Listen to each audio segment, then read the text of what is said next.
Good evening, ladies and gentlemen, and good morning to some other colleagues, depending on what time zone you are joining us from. My name is Aditya Petwal, and I am a conservationist. I have been working in this sector for close to 20 years. And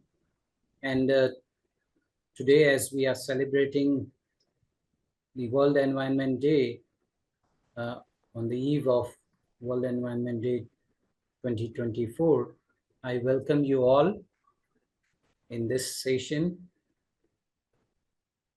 Friends, as we are celebrating this World Environment Day, it compels me to also reflect on several challenges and concerns in environmental context that we have around us, be it the case of biodiversity, declining biodiversity, as the scientists tell us that we have already entered in the era of sixth mass extinction. There are a large number of species at the verge of extinction, a great number of ecosystems at the verge of collapse. There are issues around the water. In case of the reports shared by the Central Groundwater Board of India, we get to know that we have already critically exhausted more than 33% of our groundwater resources. Those are definitely going to have an impact on our agriculture and the water for drinking purpose. And then there are issues also related with the climate change, air pollution, and several different things, which have an impact on our well-being and our health. But amongst these concerns and these depressing news, we also have hope in the form of the policies being designed by the national and international governments, in the forms of different wonderful programs by different institutions and practices of individuals. And so, while celebrating this World Environment Day, today we have taken the case of Shillong Institute, a very important institution in the Sahyadri Hills, running some very important programs. And so to understand the case of Shillong Institute, today we have two key persons representing this institution with whom we would like to have a dialogue today. And so I'd like to welcome Ms. Karen D'Souza, Director of Shillong Institute. Karen joined the Shillong Institute as a director in January 2015. She studied international business and economics from University of Brussels. Karen's passion for environment and concern over the current global warming crisis has led her to spearhead some very important programs of Shillong Institute, and we'll learn more about them in a couple of minutes while talking to her. So welcome, Karen. Welcome. Thanks, Aditya. Thank you. And we also have with us the chief architect of Shillong Institute, Professor Margie Roderick. Professor Margie Roderick has been the chief planner and was associated with Shillong Institute from the very beginning. She has several awards and accolades to her credit, and she has taught in past in the University of Yale, Howard, and several other institutions. And you know, it's a great honor to also have her in this for this program and for this discussion. So to take forward this program, I would first like to ask Margie, if you can describe the, you know, because you have been working with Shillong Institute from the very beginning, could you describe the original state of the Shillong landscape the diversity it beholds with us, and maybe from that time itself, what kind of biodiversity did we see, were we seeing at that time, and how did you plan the restoration in this landscape? What kind of approach did you take to take forward the conservation and development together? Okay, thanks so much, Aditya and Karen. And I apologize, I'm having trouble with my video. It should be resolved soon. Yes, I'm going to share a few slides. I started working at Shillem in 1997. I have since, being the landscape designer, started a nonprofit called One Landscape, and we are the sister organization of the Shillem Institute, committed to preserving, conserving wild places like this area around Shillem. And so that's sort of my role now, is as Karen's counterpart in running the workshops to look at conservation of this area. So this area, when we arrived, was just incredibly challenging because of the discrepancies in climate, incredibly hot, arid, and also, monsoon, but unbelievably diverse. If you looked at the top ridges, the benches, the incredible forest, the meadows, and also the valley and all of the ravines, there's just immense diversity within the 2,000 to 3,000 acres that Shillem comprises. Maggie, do you want to put it in slideshow mode? Oh, I'm sorry. Yes, I will. Thank you. There you go. So this is what it looked like when we got there in 1997. The top of the plateau was basically barren. It was more of a savanna. I think somebody needs to mute. It was more of a savanna-like condition with trees dotted around these sort of lower eroded slopes that had been grazed for many generations, and also slash and burn farming and clearing had been used. So this is what the slopes look like that go down to the valley in 1997.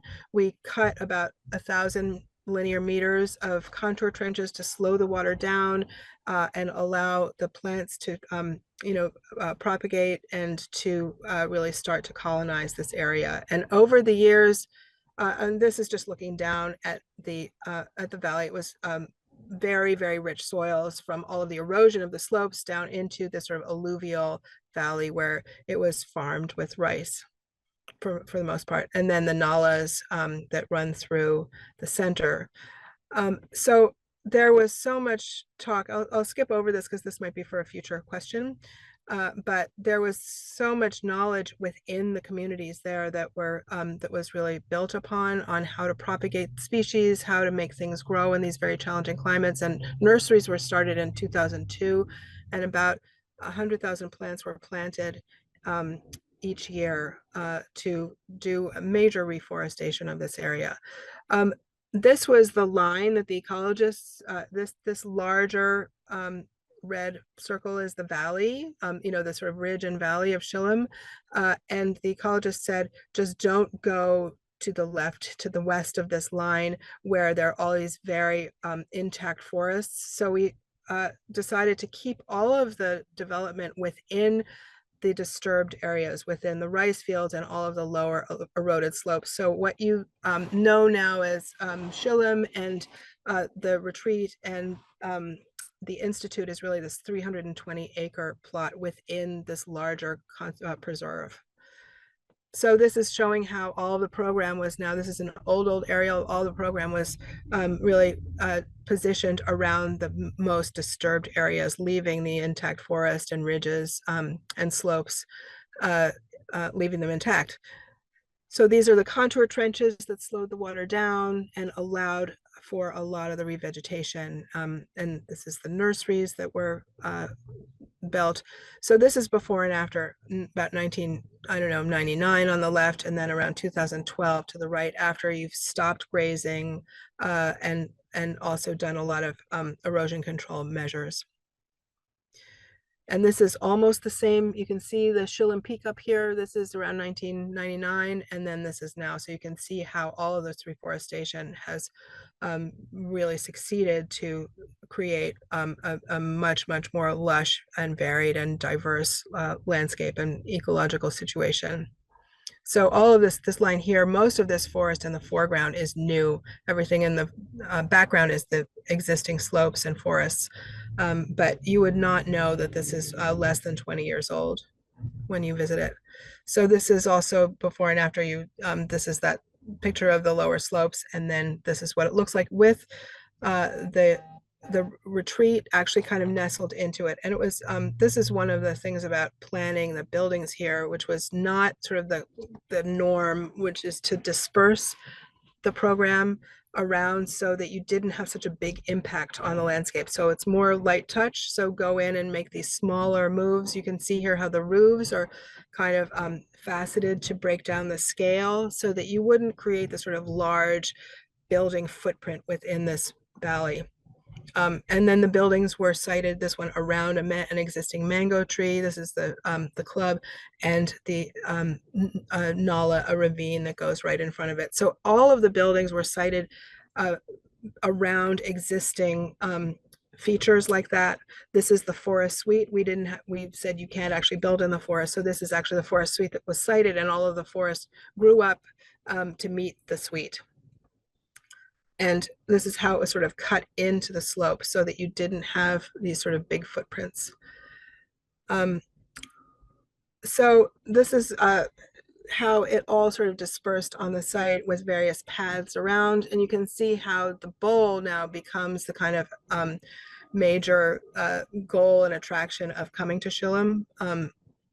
This is how all of the buildings were sited within the disturbed. This is the rice fields and then those lower slopes. So it really was a pretty intense building up of this area. But now you can see how with all of the revegetation, this is actually maybe 8 years old or more, all of this, this is the Shillem Institute, all this revegetation, the buildings are nestled into the existing landscape.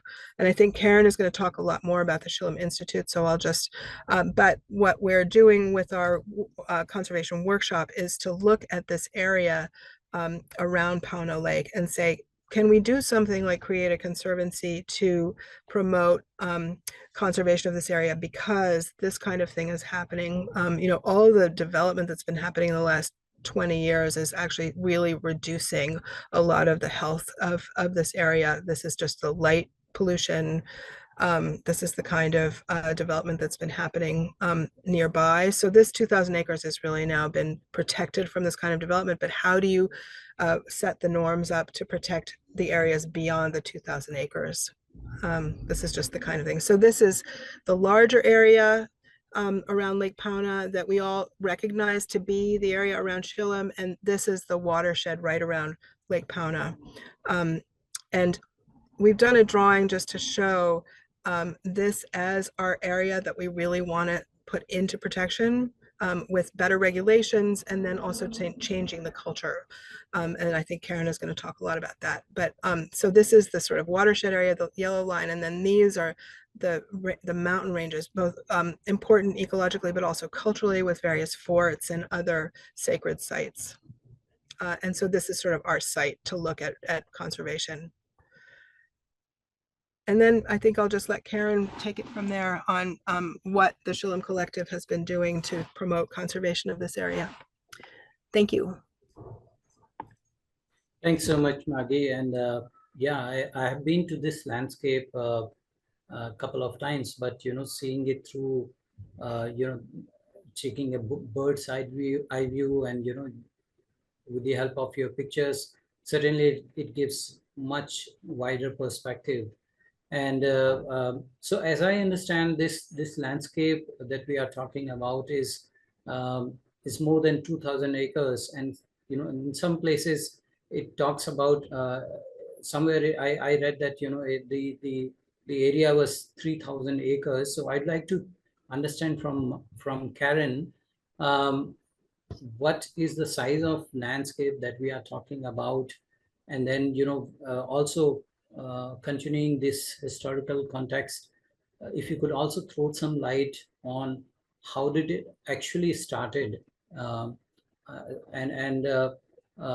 you know, what was the original perspective, and how did the vision got changed somewhere, and how did you acknowledged and um, embrace the vision of a stewardship, what you are doing right now. So could you throw some more light on those fronts? Sure. Thanks, Aditya, and thank you, Marty, for sharing that your presentation as well on Shillem. It just really shows, where we started as well, and gives a really beautiful understanding, I think, visually of what the site looked like. And just to fall back on that, I think it's the sort of the beginnings and the initial right in the beginning. It sort of was really just everyone being taken aback by the sort of natural beauty that Marty showed in terms of the character of Shillem, or of this region actually, of the northern Western Ghats. And where it's got the forested areas, it's got the ridges, the plateaus, the valleys below. And I think, to a certain extent, it was also this overwhelming sadness at seeing the pace of destruction that was happening there. And so I think initially it was more about just trying to arrest some of these, well, trying to understand firstly what were the problems, why were these things happening, like rampant fires or logging, or and then trying to identify problems and solutions. But I think over the course of 30 years, we evolved into having a much more methodical and holistic approach as well. We of course brought in ecologists and tried to work with really the best people to understand, the various types of habitats within Shillem, the various species, the immediate threats, the long-term threats as well. And overall come up with a model of conservation that is holistic and inspired from the place as well. And in this case, it's, like I said, it's the character of the place, which is the topography, but it's also the beauty that comes with sort of the different changing seasons, the biodiversity at the pinnacle of it all, of course, but also the culture, the heritage of, the history of this region with the forts, the culture of this region with music, with dance, with art, various art forms that are weaved into all of this knowledge of this region. And a lot of it that's also unfortunately being lost to, a lot of migration that happens into cities, where people are looking at, finding better jobs, better opportunities. And so with their migration, there's also this loss of wisdom and knowledge that's been passed over through generations. And so I think that's, again, a big part of, how do you bring all of this back into the overall holistic approach of conservation? And so for us, the practice of conservation goes far beyond just afforestation, or seed dispersal or protection even. It goes really to the engaging with communities, engaging and bringing them into the story and into the effort, in a sort of a united vision. Sure, Karen. And because this place was also announced as per to my understanding, I think it was year 2012 when when the Western Ghats were announced to be part of the UNESCO World Heritage site. And do you think that, and of course, Western Ghats has also been a part of the global biodiversity hotspot. So considering that these Sahyadri Hills are the northern Western Ghats, and maybe for the benefit of our audience, I would also like to give some more specifics about the location of the Shillem Valley. So it's a 2 hours journey from Pune, and close to 3.5 hours journey from Mumbai. And it's a beautiful about 3 hours roughly. 3 hours. Yeah, 3 hours journey from Mumbai, and a beautiful site close to Lonavala.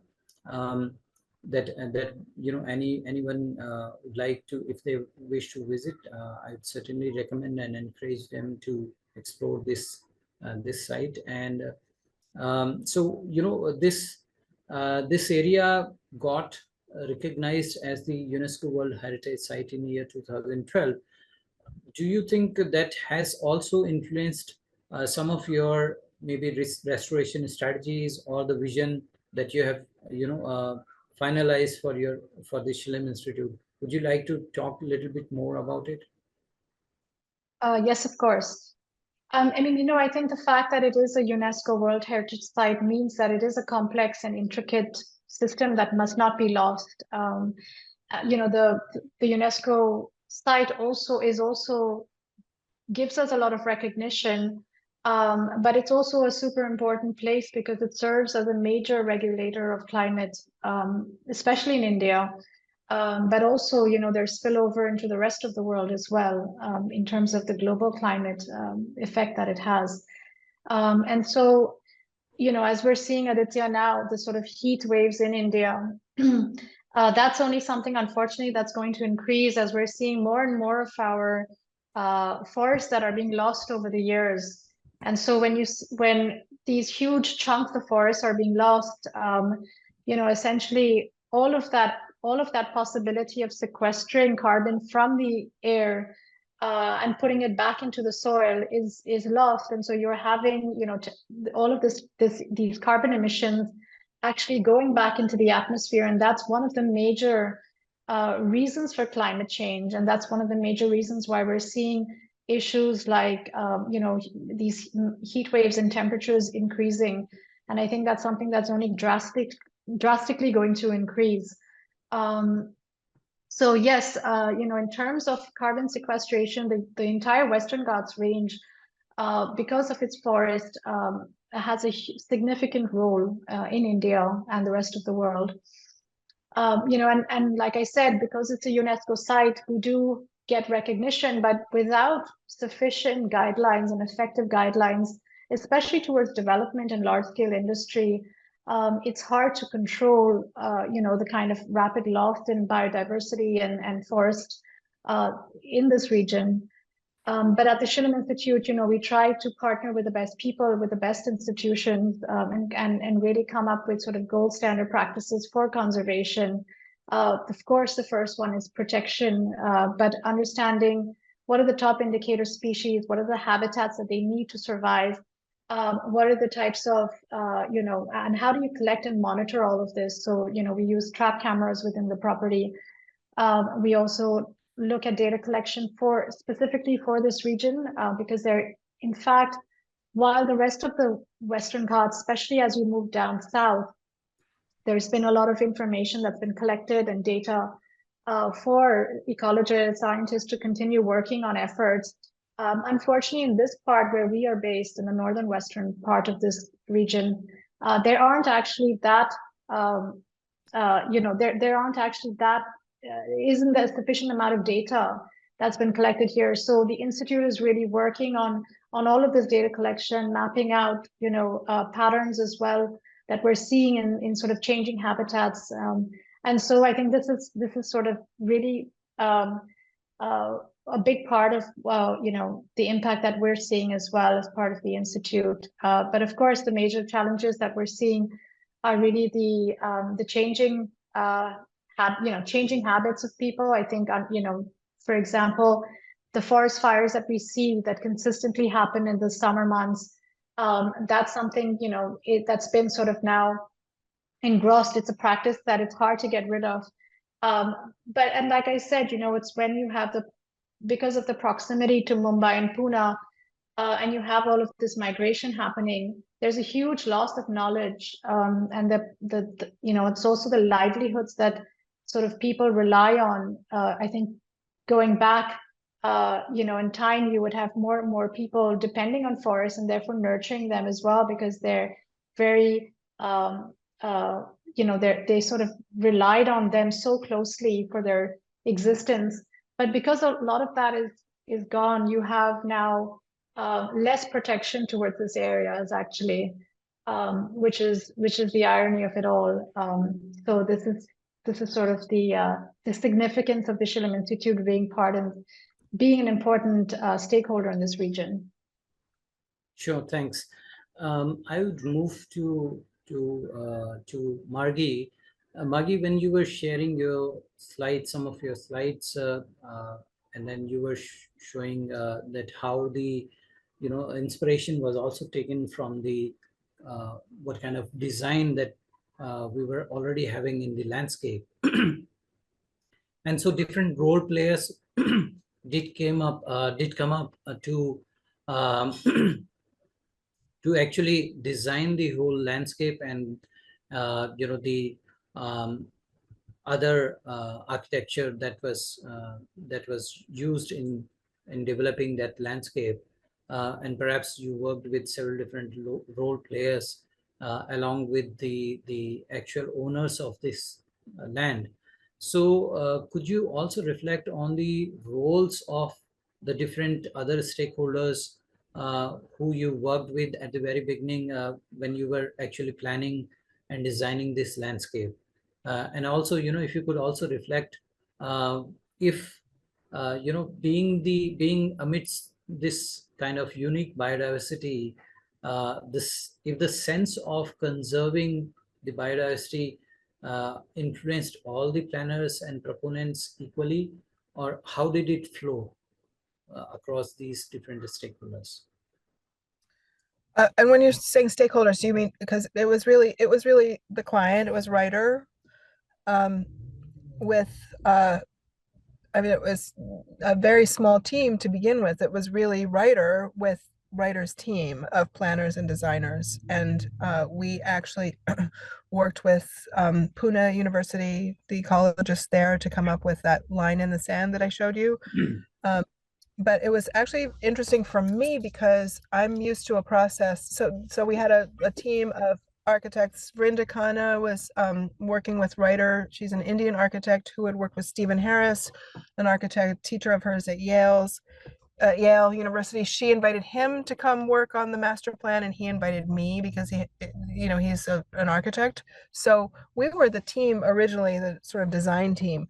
There was always the kind of economic team looking at the feasibility, and that's where we kind of went through several different iterations of this, because it was often questioned about whether the market would actually bear the kind of light touch we were thinking about, or should everything be ganged together? What's the more economic way to go? And I think Ryder took sort of the high road and saying, this may not be the way kind of conventional resorts are done, but we're going to do something in a different way that is really related to the landscape and that brings the entire conservation, which was in the original vision of the D'Souza brothers. They really wanted to conserve a particular area of this. It wasn't, or we want to start a business in this area. It's how do we actually preserve a portion of this that we see really threatened by development. So we were really a small team working really internally, and then gradually worked with the people in the community who became part of the nursery and the forest guards. And that was actually a new process for me because there wasn't sort of a stakeholder meeting. There weren't sort of community meetings, and it was a much more organic process of building a team that included local communities that now has really opened out to what the Shillem Institute is doing in the Shillem Collective to work with local communities to look at conservation of this area. Does that sort of answer the question?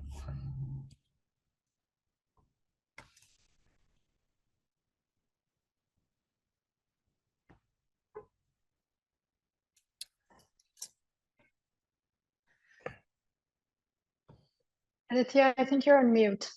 Yeah, Aditya, are you a bit on mute? Hi, my apologies for that. No, that's perfect. And I just wanted to understand, like, do you recall any particular incident where, you based on which you'd like to reflect on whether the philosophy of conservation, influenced all the planners and proponents equally, or it was, some other ways? I think that it was you know, it was more, there were people on the team, Ozzy Pereira in particular, who was the project manager, who were very insistent on keeping the conservation agenda up front. It could have gone any number of ways. However, I think that the fact that Denzel D'Souza, who is the owner, CEO, and Ozzy, the project manager, both were really committed to the idea of conservation, that when it would kind of veer off track a little bit, it would be brought back. But I think that the veering off track was always testing. It wasn't that it was the wrong path. It was that we really needed to test out various versions of this, and it was saying, well, what would happen if you did this? And we all realized, well, if you built everything where everything is connected, it would actually really have a very detrimental impact on the landscape. So test it out and then decide no, test it out, decide no, in terms of the things that were not ecologically driven. Sure, sure. So, Karen, we understand that there are multiple important conservation programs that Shillem Institute has, and forest protection is one of the flagship programs of Shillem Institute. Would you like to throw some light on some of the key aspects of the forest protection program, and any numbers that you would like to discuss with us, share with us, in terms of the kind of activities undertaken or some achievements so far? Yes, of course. So the forest protection program, Aditya, that we run at the Shillem Institute covers the entire 2,000 acres. And within this program, we look at several things. We look at first, the plantation of various species within each habitat class. And so we usually plant around almost around 1,000 trees every year annually, with 80 different species that we focus on, which then are focused on in various different areas of these of the 2,000 acres. And so, plantations and seed dispersal is one of the main endeavors that we sort of do to ensure that the forests continue to expand. The second thing that we look at is the continuous removal of invasive species. We sort of look at this continually throughout the year. And I think, we follow a practice of sort of quadrant, where we actually isolate certain areas and then go one by one and until we've covered the entire 2,000 acres. In terms of fire lines, the fire lines are covered across 2,000 acres with the forest guards, who sort of implement that along with biofencing for the entire protection of these forests. And then we used to have a nursery, which we started, as Marty said, about 30 years ago. And now we have another nursery as well that is really promoting the plantations of native plants in this region, not just within the 2,000 acres. Of course, you might know that the Western Ghats, especially where we are, one of the biggest problems that we have is water. Water, ground level, underground water, recharge stations as well, and sort of just drought for several reasons. One is that as we're seeing forests disappear, and because this region is so close to the crestline, which is the highest catchment area of the northern Western Ghats, and while forests play such a huge role in a lot of the catchment of this rainwater, but as that is slowing down, there are sort of water shortages in this entire region that we're seeing. And so one of the forest protection initiatives is really to arrest moisture in the soil to prevent soil erosion and to protect some of these habitats. So the construction of gully plugs, which we do about 150 to 200 between gully plugs and stone lines, structures in the forest that we sort of do every year, is again another big part of our conservation program. And I guess the other thing that we do is also, continuous training with our forest guards, with with our team on site on various things, whether it is collection of data, whether it's the handling of snakes, training, snake trainings that we do quite frequently through the year, of how to deal with snakes, since we do have several types of indigenous and endemic species of snakes in this region. So it's how to deal with them also in the retreat areas of Shillem, of Dharana, and how to train the team there and how to handle them and release them back into the forest. Certainly. So value of landscapes like Shillem is so important, so high, not just from the perspective of the aesthetical value that it has, but also from the perspective of the ecosystem services. As you were mentioning, that these trees inside the forest, they also channelize the rainwater and help in groundwater recharge. They are certainly providing very important habitat for several different species, but also from the perspective of the climate mitigation, the carbon that it sequesters is also another very important ecosystem service that I think is worthwhile to mention, because I am aware that Shillem Institute had commissioned a study to understand what kind of carbon has been sequestered by the forest inside the Shillem. So would you like to talk a little bit about it, and the number that that's very key, how much carbon it has sequestered? Yeah. So, I think just to give a little bit of a background, when we did this study on just understanding how much carbon is sequestered at Shillem in the 2,000 acres that we have, various types of habitats sequester very different amounts of carbon. And so, of course, if you look at the slide that's been presented here, if you look at the tall canopy forest, they sequester around 68.4 metric tons of carbon per hectare, right? So versus dwarf canopy, which is 50, and then scrub, which is 22. And so you can see the value of tall canopy forests, which sequester the highest number of carbon in the atmosphere. Of course, it's very important, when we look at this number, we're only looking at carbon, but it's also important to understand that while carbon is an important factor, biodiversity is an equally important factor. So you do need the tall canopy forest, but you also need what you can see as the different other types of habitats, which are dwarf canopies, where you have different types of bird species living there, or you need sparse shrubbery where you have maybe more predator species of birds that exist there. So it's all of this that's important when it comes to biodiversity. But in terms of sequestering carbon, at Shillem, within this 2,000 acres, we're sequestering over 100,000 tons of carbon. And so this is the equivalent. There's a beautiful image there of sort of telling you that it's about 15 years of emissions from cars, from 1,360 cars. So that's the amount of carbon emissions that these trees and these forests are really removing from the atmosphere. And I think it gives us a sense of how important it is for climate change, for global warming in particular. Sure.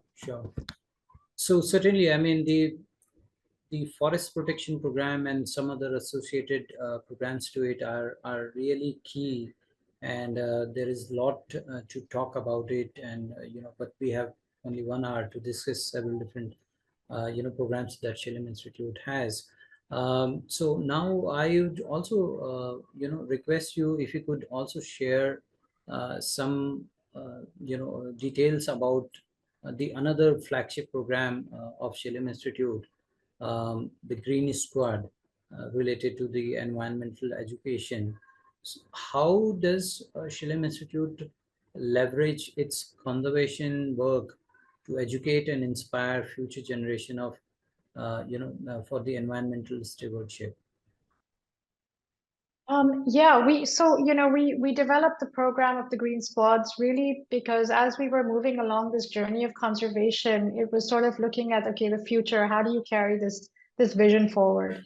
And the Green Squads was really developed as a program focusing on students, on the youth, bringing them really to the forefront of conservation, making them representatives and stewards of this vision, especially in the Western Ghats. And I think, so for the moment, we have about 200 students that are now attending the Green Squad program at Shillong through annually.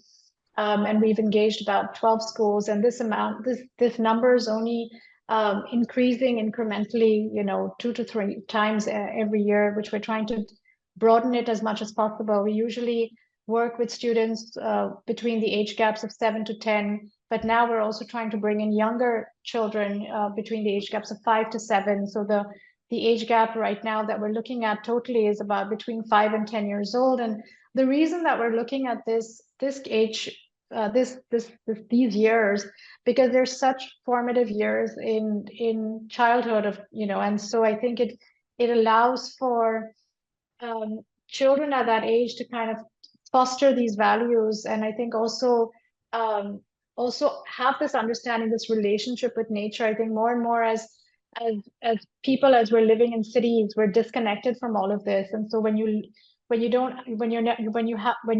that disconnect with nature, you also lose the reason to protect it, because you don't value it anymore, you don't see it anymore. And I think the beauty of this program is really bringing children into this landscape, into Shillong,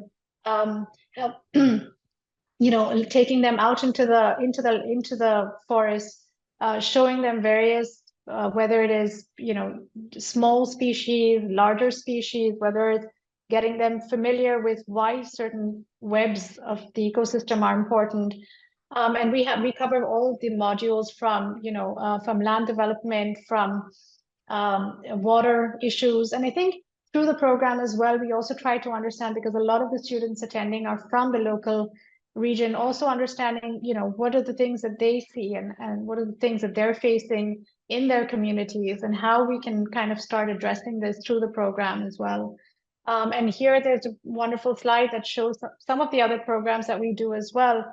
The Green Squad is of course one of our flagship programs that also looks to integrate this curricula into government curricula by 2030, hopefully. We're also looking at, having at least an outreach program of 3,500 students by then. That really makes it impactful. As you can see on the slide, Aditya, that all of our programs now match with various UN goals through the UN sustainability framework that has been, that's been up for a few years now. And so we try to benchmark, and we try to look at each of our programs in a similar fashion to see, what is the impact that we're having, how are we measuring that, and what is sort of the short-term and long-term as well impact goals that we're trying to reach.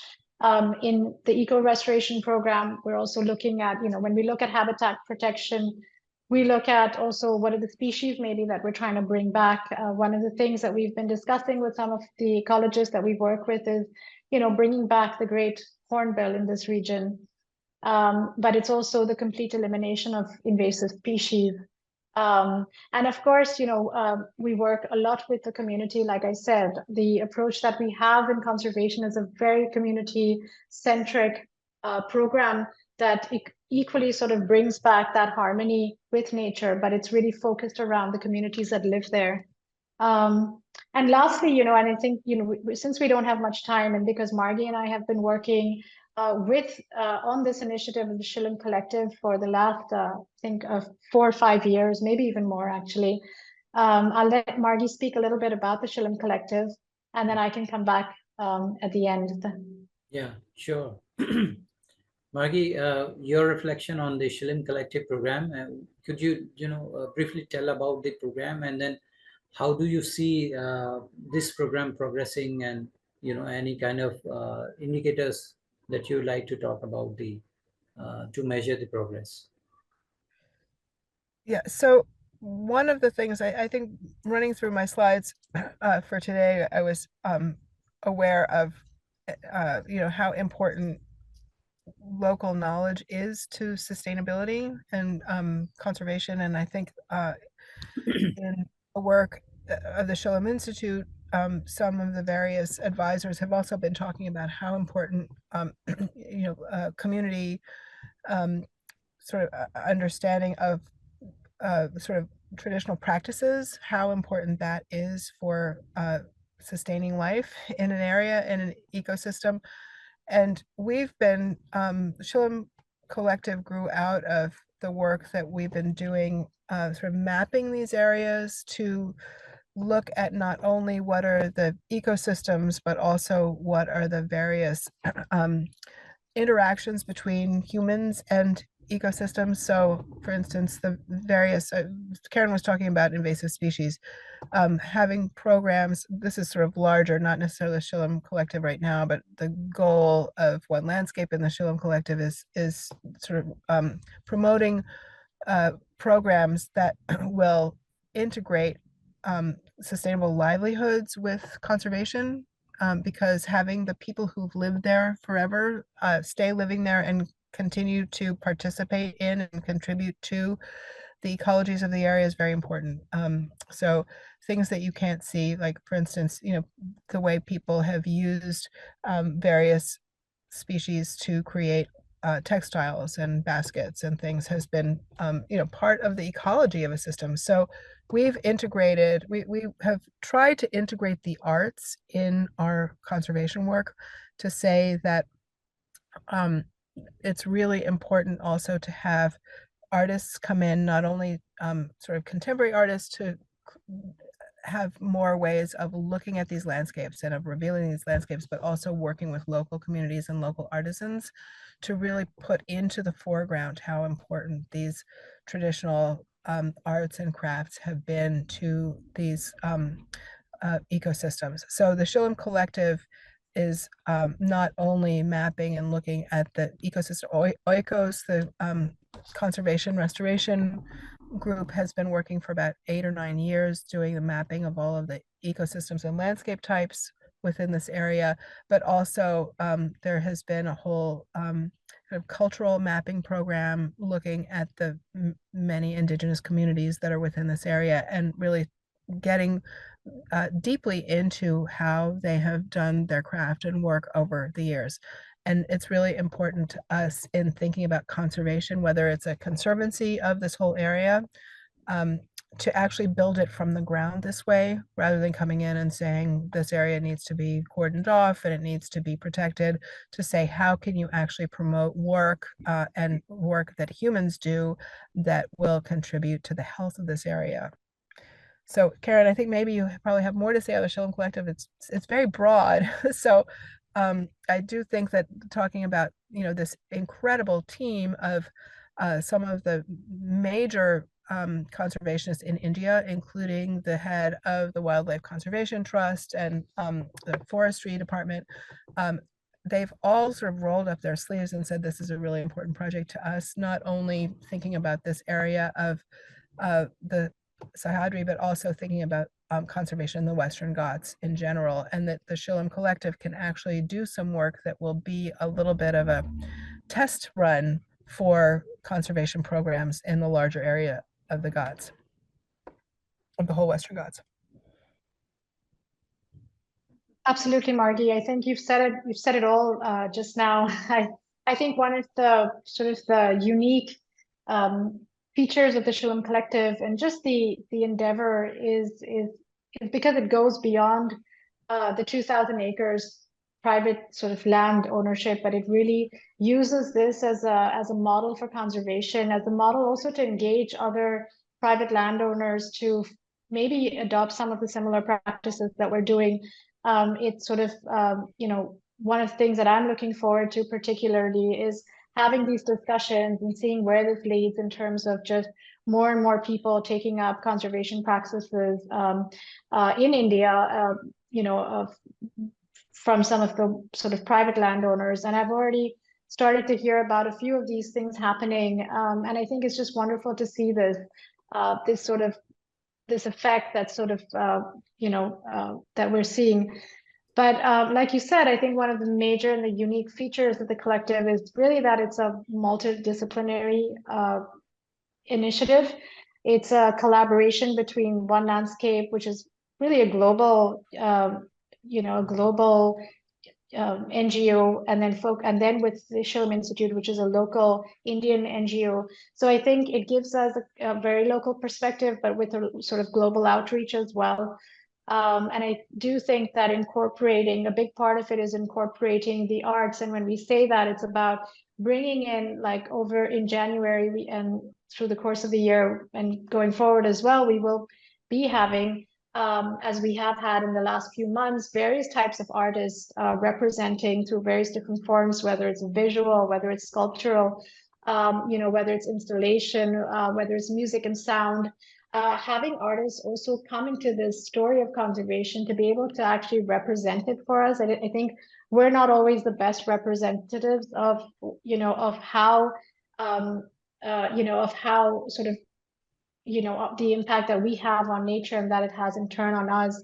But I do think that when you bring artists into this, they sort of represent it in a way that is, as human beings, we need that, that different sort of touch, and I think that's where the impact as well happens. And so the collective really brings together the experts, whether it's academics or whether it is policymakers or designers and planners that we want to influence in this region as well, through some of the best practices that we've used at Dharna, for example, but also to have the artists kind of collaborate and sort of dovetail through all of this. And I think that's what makes the collective a really interesting effort, because it looks at all of this along with everyone at the ground level and the communities, and tries to bring that real collaboration at that level as well. Yeah, thanks thanks to both of you for sharing your perspective about different programs. Karen, I understand that Shillem Institute is already doing so wonderful work, and there are several different impact agencies who are always looking for partnering with such institutions who can definitely deliver some very impactful programs. And so although you have already spoken so many different unique things in the context of different programs that Shillem Institute has, but for the benefit of such kind of impact funds, whosoever will be maybe looking at these clips or this webinar in future, let us capture the unique things about the Shillem Institute programs over here. So could you throw some more light on the the unique thing that defines the programs of Shillem Institute?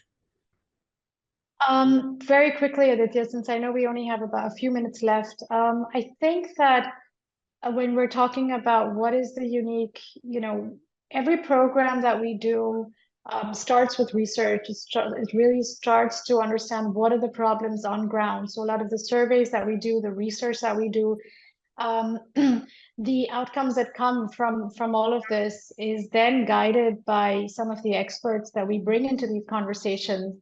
And then it's carefully monitored. The goals are carefully determined. The ways in which we monitor each of these programs are tracked. And I think, like we said, because we've got One Landscape as well, I think the global outreach that we have is also, is because of One Landscape, who partners with the Shillem Institute. And it brings in that sort of global perspective on conservation, on cultural preservation. But it also, and therefore, through the Shillem Institute and One Landscape, I think we understand how, how do you create programs that really work with local communities and harmony with the local communities, harmony with the environment, and really trying to find this balance. I hope that answered it. Certainly it does. Quickly, if you both could also give, in brief, your reflection on your thoughts on positioning Shillem Institute globally, as a leader in the global conservation among the global conservation community. What kind of partnerships or collaborations that you are working on? If you could throw some light on in that regard. Margie, I'll let you go first. Well, so, everything that we've been talking about today is, I would say, like a test run. So this is One Landscapes. We've been doing one project actually out at Napeague, out on the end of Long Island, in a very similar, very wild landscape that has actually had tremendous amount of development over the last 50 years. And these two projects are our first projects, because we really only started in 2016, and it's taken us this amount of time to really gear up and get these projects in place. We have been working out at Napeague, which is this area of Long Island, about almost 3 hours from New York City. That is, second home, very, very highly developed. We've been working with the Shinnecock Indian reservation, doing sort of sustainable we did one program, sustainable livelihoods, paper making with invasive species. That kind of program now has started to, I see a huge burgeoning of these programs around. I see a lot of people really looking at local communities, traditional people who've lived in areas, particularly in the United States, the indigenous communities. And so we're doing this together as a kind of I think a first run to see how we can do programs like this elsewhere. But for now, we're really focusing on these two areas, and with the Shillem Institute being our sort of sister organization. And I think that we have so much to learn that I wouldn't want to start going out and replicating and taking on other landscapes. I really do think that we are we all are pretty rigorous, and we want to do our job pretty deeply. So, but I do think that when we do, so for instance, if there's another landscape that comes up that has such critical issues, and also that we have a connection to, like Shillem or the project in Long Island, which is where I grew up, so it's very close to me, then I think that there are so many partners out there who would be very, very interested in working with us. I see that this is a big zeitgeist thing, of people really looking at alternatives to conventional conservation, doing the kind of community initiatives that Karen was laying out, and that really is essential, I think, in long-term success of these projects. Yeah, thanks.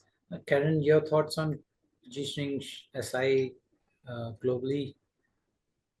I think it's similar, Aditya, to what Margie was saying. I think firstly, partnering with the top institutions in India, and getting the experts to weigh in, and to also work individually on some of the programs with us, so that we do see that impact we're seeing. I think a lot of the people that we're working with are also working with the government to understand how can some of these initiatives also affect policy at maybe an India level. And I think at some point, we're hoping that, I think in terms of a global, in terms of global outreach, I think it's awareness, it's recognition. One of the things that we're starting to look at this year, and moving forward, is also just sort of fundraising and grant application, and I think collaborating a little bit more with international agencies as well. And you've worked with IUCN, and that's something that we've been speaking about as well. So I think becoming a member of the IUCN as well, and really having that recognition. We also spoke of OECMs in one of our last discussions with the experts, to see whether, how do you sort of encourage more and more private landowners to look at privately conserved areas. So I think all of these initiatives will lend itself to being, to sort of having that effect more at an India level, but also at an international level. Sure. Sure. And any quick message that you would like to give to our audience before we close this program? But I see that, there are some questions also. Do we have time to take one or two of these questions? I'm fine too.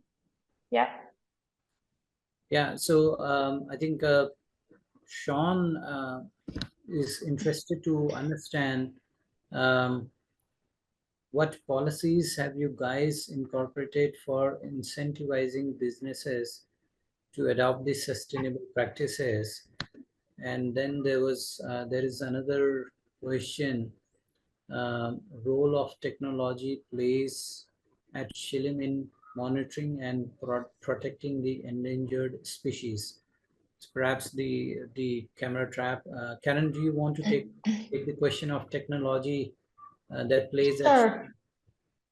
I mean, I think that's a really good question, and I think that's something that maybe there's a lot more room to work in. We haven't really gone to the extent of understanding what kind of technological apps are there out there to help in monitoring, and I'm really thankful to John.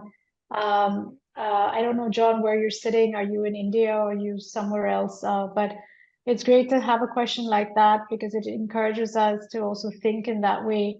For the moment, most of the okay, you're in the UK, I see that. It would be great to know what kind of apps they're using in the UK or what kind of technology that they're using there, because for the moment here in India, in terms of monitoring and protecting, all really what we do is a lot of it is sort of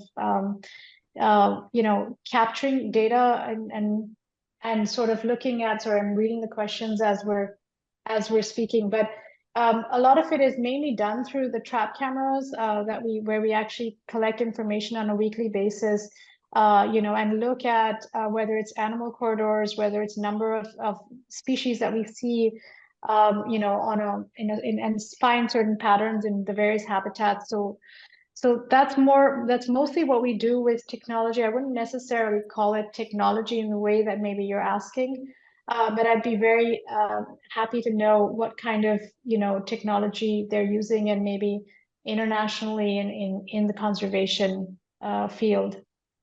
Thanks so much for that question. Yeah, and I guess and the previous question was also about the incentivizing the businesses to adopt these sustainable practices.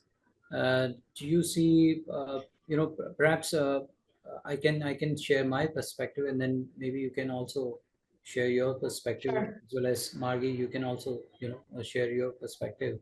So incentivizing the businesses for their sustainable practices. One is the inspiration and the learning that the Shillim Institute, every time, regularly at regular intervals, Shillim Institute invites other guests also to join and visit the Shillim area and to look at the programs, to if they can get some inspiration as well as knowledge in terms of conserving the biodiversity, or otherwise also taking care of the natural resources. The another model on which Shillim Institute is working, and Karen, you can also share your perspective, is we have just started thinking about also engaging businesses if they want to support the conservation work, and for that, if they want to also work around the model of carbon credits, it is up to them. But otherwise also, if they want to support the sustainable programs of Shillim Institute has planned to reach out to such businesses, both to seek out their support, and in future maybe we can also organize training programs for such businesses. Karen, any thoughts from your? Yeah, I was just thinking because I actually sit as well on the Writer Sustainability Council, and we also look at, what's happening at the business, at the group level for Writer Corporation, and how do we incorporate sustainability over there. And so, one of the things that we look at is basically, what are the costs that, that sustainable practices, are helping with, right? So in various parts of the group, it's also measuring sort of it's measuring how much reduction in costs and operating expenses that you're bringing in through various sustainable measures. And I think when you actually have those calculations and then you find ways of actually then, making it part of business practices, and scores, and also scores on various frameworks, sustainability frameworks. I think that's when you can also find businesses who are more likely to adopt these practices. Sure. Can I just I just want to share again, because where I stopped last time was exactly at that point. So let me share my screen again.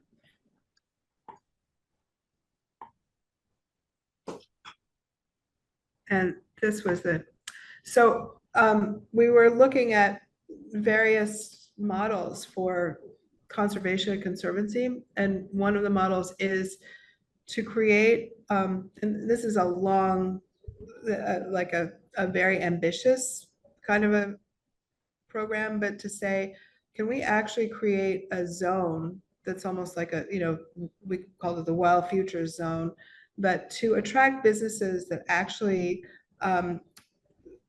add value to their business by associating with, quote, sustainable goals. So for instance, the local crafts or artisanal kind of work. That kind of business has actually started to really take off in India and around the world. Can those businesses also help attract other businesses, whether it's outriggers for the various kinds of recreation? But if you were to create a kind of a culture of business in which it's good for your business to actually adopt some of these practices so that people actually feel as if you are participating in the larger goals of, keeping this landscape healthy. There could be a kind of a dynamic here that, and there are areas around the world, and we're now gathering all the precedents of areas around the world that have actually adopted this kind of program to say, let's just attract businesses that are built on more sustainable practices. Sure. I think there is another question. What are the key challenges and opportunities in achieving UN Sustainable Development Goals related to environmental conservation? Karen, do you want to take it up? Why don't you go first, Aditya? Okay, sure. So, I mean, there are multiple challenges in terms of, the defined UN Sustainable Goals, specifically about the environment. As I could recall, the life on land, life below water are, SDG goals, and then, also related to the climate change. So I guess SDG 13, 15, and 12 are related to the environment. And as we were discussing earlier, that there is a huge challenge as far as the life on land is concerned. It talks about the challenge in conserving the biodiversity around us, and especially the biodiversity in respect of the terrestrial ecosystems.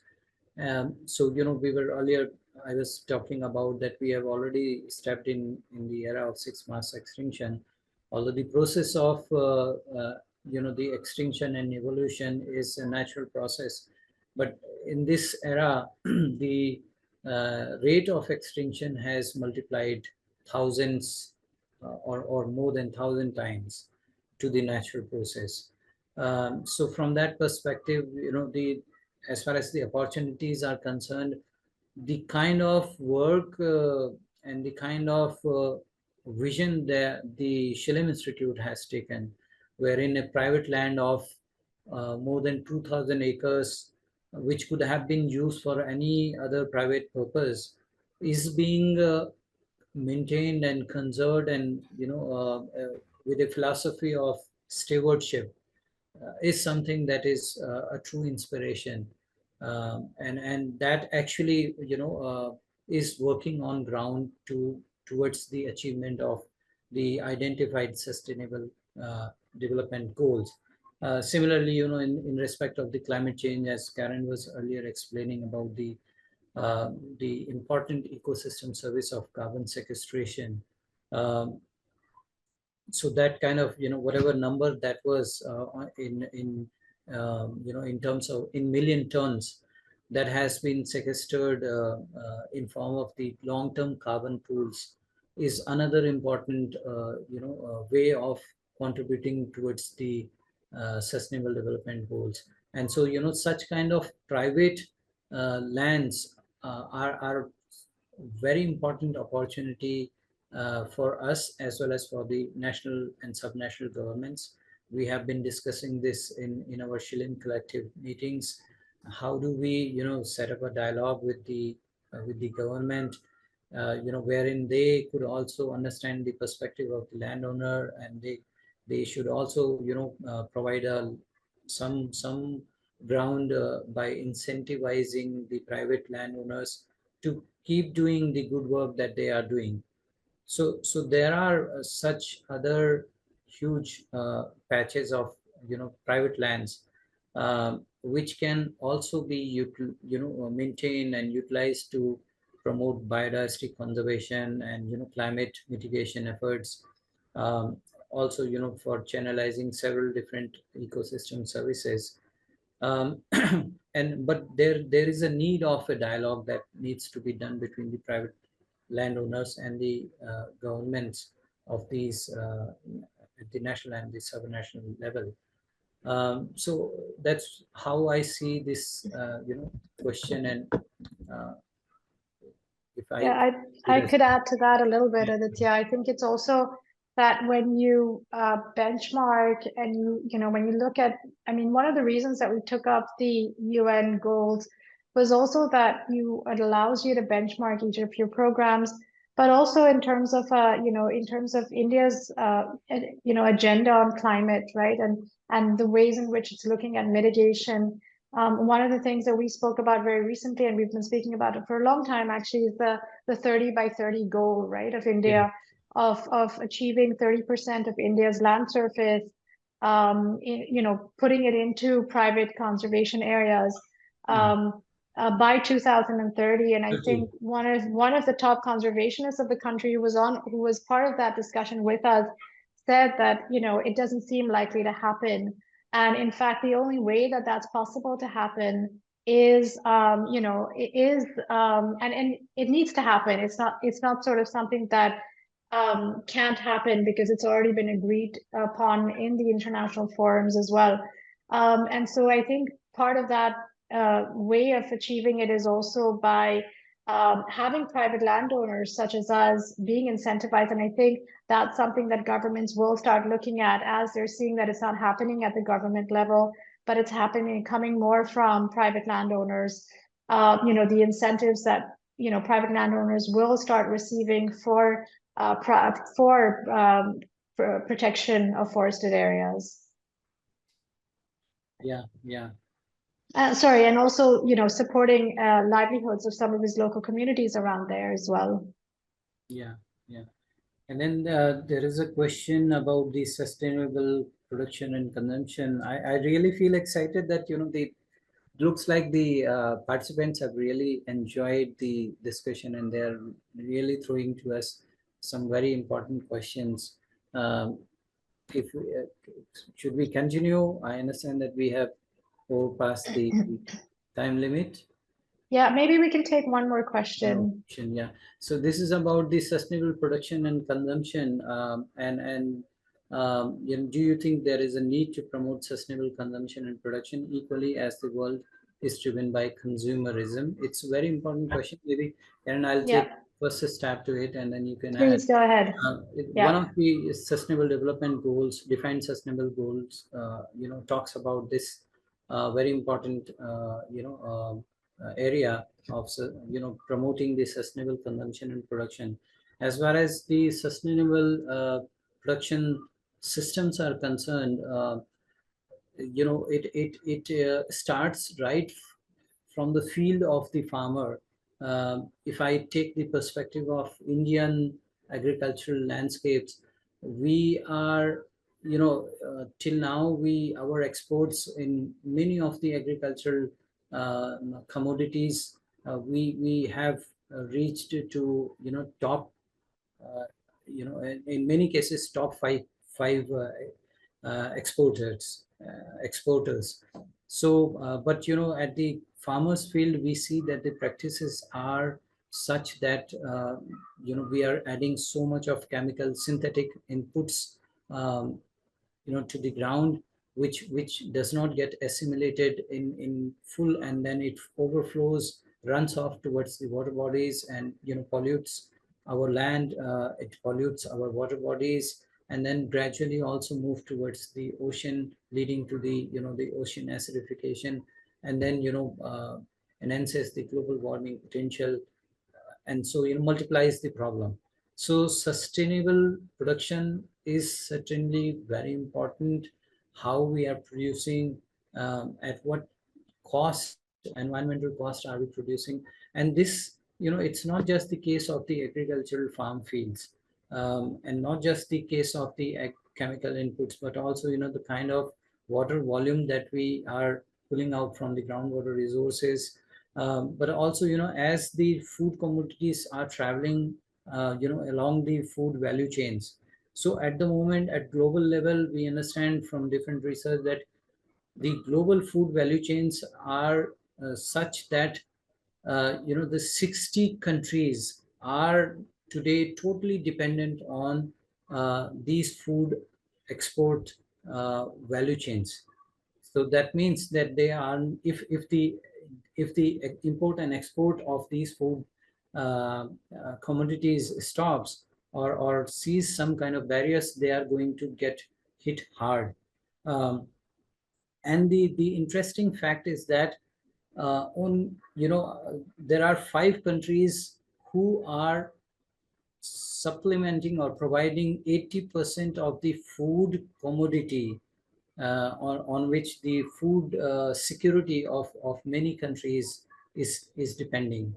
And the USA, India, Brazil, Ukraine, before the Ukraine war, um, and Latin America for soybean. These are some of the countries who are playing very vital role in sustaining and maintaining the food supply chains. And when we are seeing a compromise of the natural resources, for example, in India, these are the North Indian wheat growing areas where we are seeing so much of groundwater stress in last few years. And the sustainability of the wheat production system in these North Indian states is very much at risk, and that can further have an impact on global food supply chain wherever wheat is a primary commodity to support the food sufficiency or the dietary system of the families. So production is certainly an area where sustainability aspects need to be taken care of, and similarly is the consumption. Uh, as of now, we don't have a statistics around them, but there are multiple research studies. Those are trying to understand how much of food we are wasting, which otherwise could have been used to sustain or to you know to suffice the hunger of some other families. So it's an area that where we are still building our understanding, but certainly these are important areas. Those need to be also worked upon. And Shillim Institute is actually working on a regenerative agricultural strategy, which will at least take care of the sustainable production issues. Karen, over to you.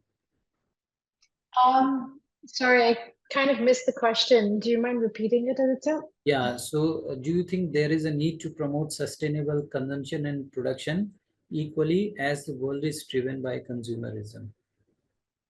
You know, I think that's a really good question, mainly because it is probably what is driving all of the stress on the environment.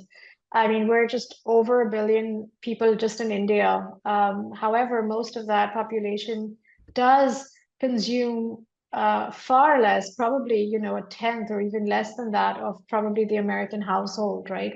So when you look at most of India's population dispersed between villages, and when you look at American households which are consuming between vehicles and, you know, everything that goes there, so I think the consumption is starkly different. I think India is a really great country in terms of its traditions, in terms of its culture, of just showing people how to live within certain limits. And I think that's something that is really important, consuming as less as possible. And if everyone does that, no doubt it's going to have a huge impact on everything, on sort of logistic chains that are sort of, you know, increasing carbon emissions, on the production as well that comes out of whether it's farming, whether it's industry, and I think also just, you know, maybe buying things that, you know, last longer, keeping things longer.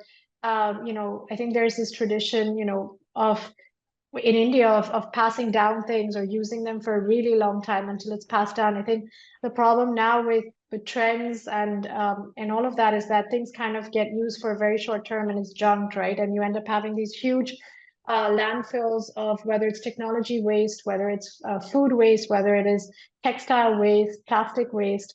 You know, and a really good example, I think, is that, for example, some of the schools now are starting to have a no plastic policy. So you cannot bring anything in that has plastic, and it forces you now to then, you know, buy things that have no more plastic, that are using more sustainable ways. And I think that's really important. And I think I think it's also sometimes habit, you know, we've gotten used to things being so comfortable.